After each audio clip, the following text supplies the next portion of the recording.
خب ما موفق شدیم. آفرین احمقا، شما با شکستن ریل قطار تونستید جون خودتون رو نجات بدید، اما باعث شدید اون 3 نفر و 400 مسافر داخل قطار بمیرن. بریم مرحله بعد. اینا دیگه چه جون سختایی هن. مسابقه ماسخوری یعنی؟ من که خوراکم ماسخوری است. اونقدر هم ساده نیست احمق خان. خب با 3 نفر اومدیم مرحله 8. داخل اون ماستایی که دستتونه یک موی سفید گذاشتیم. موی سفید؟ باید با اون سوزن مو رو از داخل ماست بکشید بیرون. اینو دیگه عمرن بتونید.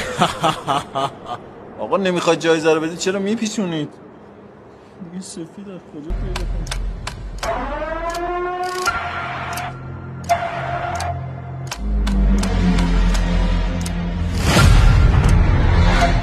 نیلوفر یه لحظه بیا.